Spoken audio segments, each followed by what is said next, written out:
여러분 안녕하십니까? 광주 MBC 뉴스데스크입니다.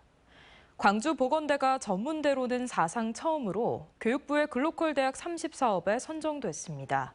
반면 지역 대학의 맏형을 자처해온 전남대는 2년 연속 탈락하며 희비가 엇갈렸습니다. 이재원 기자입니다. 대구와 대전의 보건대와 함께 연합체를 구성한 광주보건대가 교육부의 글로컬 대학 30사업에 선정됐습니다.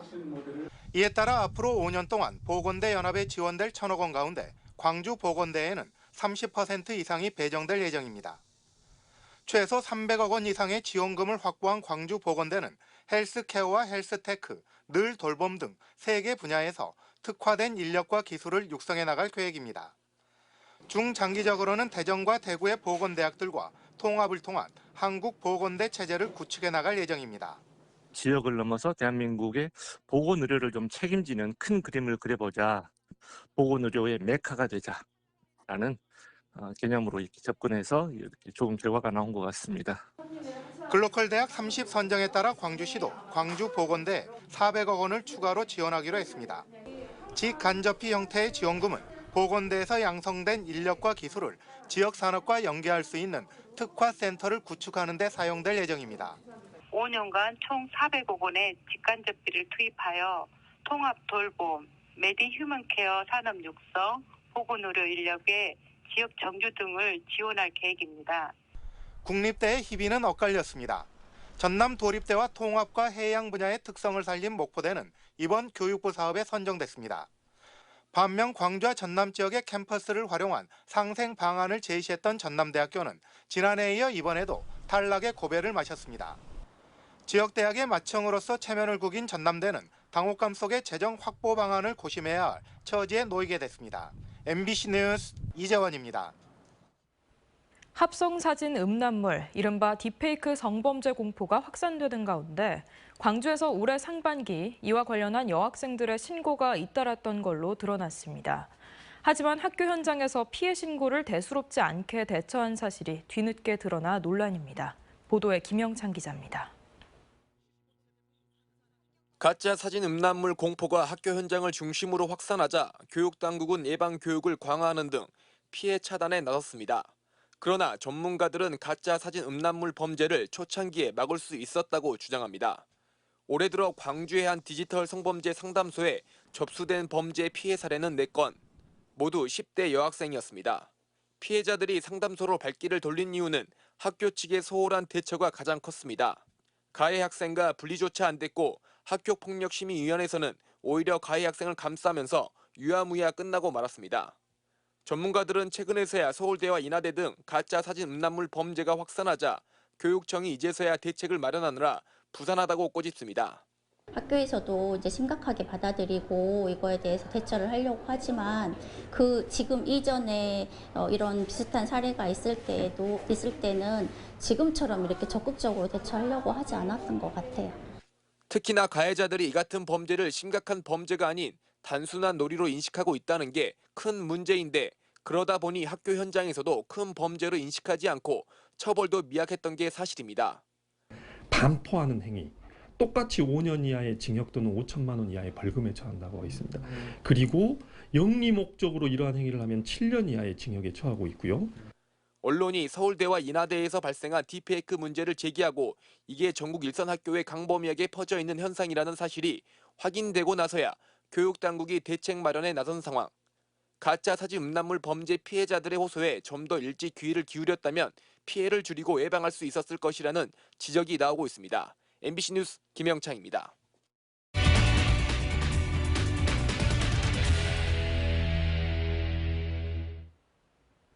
우리 지역에서 재생에너지는 미래 산업이라고 할 수 있을 정도로 많은 생산량을 자랑하고 있죠. 그런데 광주 전남 지역 재생에너지 사업의 성장에 제동이 걸릴 걸로 보입니다. 정부가 다음 달부터 재생에너지 신규 사업의 발전 허가를 제한하겠다고 한 건데요. 왜 그런 건지 임지은 기자가 한 걸음 더 들어가 집중 취재했습니다. 태풍의 영향으로 찌는 듯한 무더위가 이어졌던 지난 20일 최대 전력 수요는 97.1기가와트. 역대 여름철 최고치를 넘어섰지만 전력 대란 우려는 없었습니다. 전체 발전량 중 17%를 차지한 태양광이 제 역할을 톡톡히 해냈기 때문입니다. 원전 수준에 거의 육박한 상황인데 얘가 날이 맑으면 이제 출력이 최대한으로 나오기 때문에 특히 일조량이 많고 여유부지가 넓은 전남 지역에서는 태양광 발전에 딱 좋은 조건입니다. 실제로 전임 정부에서 태양광 활성화 사업이 활발하게 추진됐을 당시 많은 사업자들이 전남에 몰렸고 그 결과 전국에서 가장 많은 발전 설비 용량을 기록했습니다. 호남 지역이 그만큼 햇빛이 좋고 또 어떤 개발이 덜 돼가지고 어떤 그 부지가 좀 상대적으로 많기 때문에 앞으로 계속해갖고 이제 호남 지역에 태양광이 더 많이 들어올 것으로 예상이 되는 거고. 그런데 당장 다음 주부터 태양광을 포함한 재생에너지 신규 발전 허가에 제동이 걸립니다. 광주 전남 지역에서 생산된 재생에너지의 발전량이 넘쳐 다른 지역으로 보내야 할 형편인데 초과 전력을 다른 지역으로 보낼 수 있는 공급망인 송전 능력 역시 포화 상태라는 겁니다. 넘치는 에너지를 분산시키기 위해 송전 시설을 확충해야 하지만 정부는 송전 시설을 늘리는 데 시간이 많이 걸린다는 이유로 신규 재생에너지 허가를 규제하는 쪽으로 정책 방향을 잡았습니다. 태양광이나 풍력 등으로 생산한 재생에너지 초과분을 사용할 지역 내 수요도 부족하고 다른 데로 보낼 수단이 마땅치 않으니 신규 재생에너지 생산이 필요 없다는 겁니다. 호남 지역에서 이제 신규로 발전 사업을 허가를 받는 것이 주로 이제 태양광이나 풍력 같은 재생에너지 위주로 이루어져 있어서 거기에 맞춰서 전력망 건설이 진행이 되어야 하는데 전력망 건설은 물리적인 시간과 민원이나 이런 것들이 함께 겹쳐서 지금 상황이 발생했지 않았나. 재생에너지 신규 허가를 당분간 제한하겠다는 정책을 지난 5월 말 발표하면서 유예기간은 석 달만 줬습니다. 당장 유예기간이 끝나는 9월부터는 신규 허가가 제한됩니다. 태양광과 풍력 등 재생에너지 생산이 전국에서 큰 부분을 차지하고 있고 에너지 관련 공공기관과 관련 기업들이 있는 지역으로서는 타격이 아닐 수 없습니다. 새롭게 이 사업에 이제 뛰어들고자 하는 사업자, 중소사업자나 영세사업자분들께서는 기존에 해왔던 계획들이 흐트러지게 돼서 환경단체들도 재생에너지 정책에 큰 타격을 우려하고 있습니다. 그러면 지금 이제 기후 위기 시대이고 탄소 배출량을 줄이는 것이 온 인류의 동시대적인 목표인데 재생에너지를 승식시키겠다고 하는 이 정부 정책을 어느 누가 수용할 수 있겠는지. 이를 뒤늦게 알게 된 지역의 정치권과 자치단체들은 뒤늦게 반발하고 있습니다. 대책을 마련할 수 있도록 유예 기간만이라도 좀 더 늘려달라고 기자회견을 잇따라 열고 있지만 정부는 당장 9월 1일부터 재생에너지 신규 허가 규제 정책을 시작한다는 계획입니다. MBC 뉴스 임지은입니다. 내일 이 시간에는 재생에너지 신규 허가 규제 정책의 이면에 있는 사정과 논란들을 취재해 보도합니다. 다음 소식입니다. 어젯밤 광주를 비롯한 전남 서부권에 집중호우가 쏟아졌습니다. 야구장에서는 갑자기 쏟아진 비로 기아 타이거즈가 강우 콜드승을 거두기도 했는데요. 목포에는 시간당 54.7mm의 거센 소나기가 내리면서 주택과 상가 100여 동이 침수됐습니다. 김규희 기자가 보도합니다. 한밤중 갑작스레 내린 폭우에 목포 도심도로가 강처럼 변했습니다. 찰랑대는 빗물 사이로 택시가 거센 물보라를 일으키며 지나가고 카페 안에 있던 손님들은 모래주머니까지 동원해 비를 막아보지만 역부족입니다. 순식간에 한 30분도 안 돼서 순식간에 그냥 가게로 물이 다 와버렸죠. 들어왔죠. 그냥 무릎까지 찼었어요. 그래가지고 막 제가 하수구 열어내서 물 빠지게끔 하고. 어젯밤 10시쯤 54.7mm의 강한 소나기가 쏟아진 목포. 1시간 사이 쏟아진 비의 양은 역대 8월 중 두 번째로 많은 시간당 강수량을 기록했습니다. 이 비로 목포시 동명동과 만호동 일대 저지대에 주택과 상가 100여 동이 침수됐습니다. 이번 비는 제10호 태풍 산산 영향으로 발달한 따뜻한 비구름대가 서해상에서 남하한 차고 건조한 공기와 만나며 발생했습니다. 태풍을 따라 유입되는 남동풍이 우리나라 남부지방에서 수렴이 되어 전남 지역으로 비구름대가 발달을 하였고 이 비구름대는 서해상에서 남하하는 상층의 차고 건조한 공기와 만나면서 강화되어 문제는 이번 비가 예고 없이 내려 더 큰 피해를 입혔다는 겁니다. 당시 예상 강수량은 5에서 50mm, 시간당 20mm 내외로 예보돼 호우 예비특보도 발효되지 않은 상황. 밤 9시 50분쯤 강한 소나기가 시작된 이후인 밤 10시에야 호우주의보가 발효됐습니다. 장마, 기압골, 저기압 등 큰 규모의 강수는 지속 시간이 짧게는 몇 시간, 길게는 며칠로 길게 나타나 비교적 예측이 쉽습니다. 하지만 소나기처럼 작은 규모의 강수는 지속 시간이 1시간 내로 짧아 예측이 어렵습니다. 지자체 대처도 도마 위에 올랐습니다. 목포시는 전체 배수 펌프장을 가동했다고 밝혔지만 비가 짧은 시간에 집중되면서 제 역할을 하지 못했고 재난 문자도 발송하지 않았습니다. 주간에는 출퇴근 시간대에 포함해가지고 주의보 상황에서도 안전 안내를 보냈는데 그 외에 21시 이후에는 경보에만 이렇게 보내도록 돼 있어가지고. 한편 제10호 태풍 산산이 북상하면서 남해 먼바다 쪽에 태풍 경보가 내려지는 등 우리나라에도 영향을 미칠 것으로 예보됐습니다. MBC 뉴스 김규희입니다.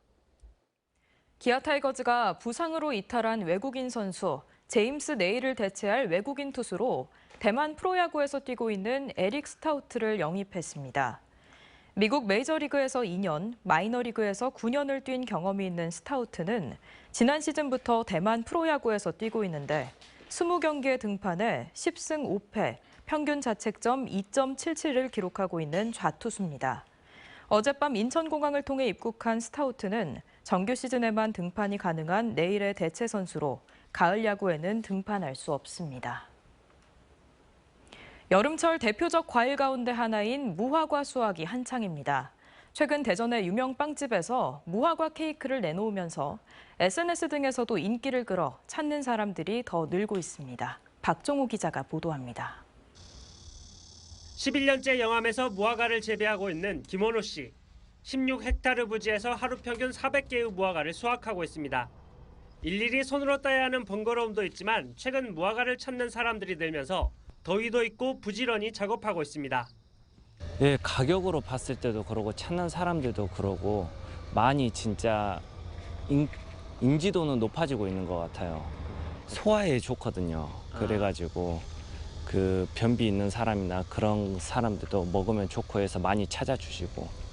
1,400여 명의 농민이 한 해 6,600톤의 무화과를 생산하고 있는 전남 영암군.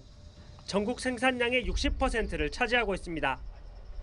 8월부터 시작되는 수확철이면 아침마다 무화과를 가득 실은 차들이 농협 선별장에 모여 장사진을 이룹니다. 농협 수매 가격은 1.2kg에 5,000원으로 하루 평균 매입량은 50톤가량. 최근에는 대전의 유명 빵집에서 내놓은 무화과 케이크가 이른바 오픈런 대란까지 일으키면서 하루 최대 720kg에 달하는 영암 무화과가 해당 빵집으로 납품되는 등 큰 인기를 끌고 있습니다. 지금 현재까지로 양으로 봐서는 지금 최고가 적성기입니다. 양한 간대를 놓고 보더라도 다른 작물에다 비하면 배 이상, 3배 이상을 지금 소득을 보고 있습니다. 지난 1971년 전남 영암에서 처음으로 재배된 무화과. 지중해 연안이 원산지로 알려진 무화과 수확은 오는 11월까지 이어집니다. MBC 뉴스 박종호입니다. 200억 원이 넘는 돈을 들여 만든 수산물 유통센터가 개점한 지 반년이 넘도록 운영을 정상화하지 못하고 있습니다. 광양수산물유통센터 이야기인데요. 다 지어놓고도 운영법인을 구하지 못해 우여곡절이 많았는데 막상 운영을 시작하고 보니 입점하려는 곳이 턱없이 부족합니다. 김단비 기자입니다. 사업비 222억 원을 들여 조성된 광양수산물유통센터입니다. 평일 점심시간 간간히 손님의 발길이 이어집니다. 준공 8개월 만에 도매시장 운영법인이 선정되는 등 우여곡절 끝에 지난해 12월 문을 열었는데 대부분 공간은 아직도 제 용도를 찾지 못하고 있습니다. 수산물 유통센터 3층은 푸드코트 공간인데요. 6개월 넘게 입점자를 찾지 못해 텅 비어 있습니다. 2층 상차림 식당 한 곳만 운영될 뿐 편의점과 카페 등 편의시설은 없습니다. 광양시는 임대료를 40%까지 낮추며 수차례 편의시설 입점자 모집에 나섰지만 번번이 무산됐습니다. 입주하거나 뭘 하려는 사람이 있어야 뭘 할 거 아닙니까? 만약에 편의점이 여기 있다면 가까우니까 당연히 오겠죠. 시설 유지 관리비에도 적지 않은 세금이 들어가고 있습니다. 수산물 유통센터 운영 관련 올해 책정된 예산은 3억여 원. 반면 걷어들이는 수입은 미미합니다. 지금으로서는 월 매출이 많아야 1억 원인데 관련 법상 도매시장 매출의 0.5% 내에서 사용료를 받을 수 있습니다. 광양시는 소비자에게 저렴한 수산물을 공급하고 수산물 유통 체계를 구축해 지역 경제를 활성화하는 데 취지가 있다고 말합니다. 수산물 유통 구조를 개선시키는 게 저희의 목적이거든요. 저렴한 가격으로 물건만 고품질로 잘 들어온다면 차후에는 좀 자리 잡지 않을까. 광양시는 또 수산물 유통센터 활성화를 위해 관내로 제한했던 입점자 모집 범위를 전라남도까지 넓히는 방안을 신중하게 검토하고 있습니다. MBC 뉴스 김다미입니다.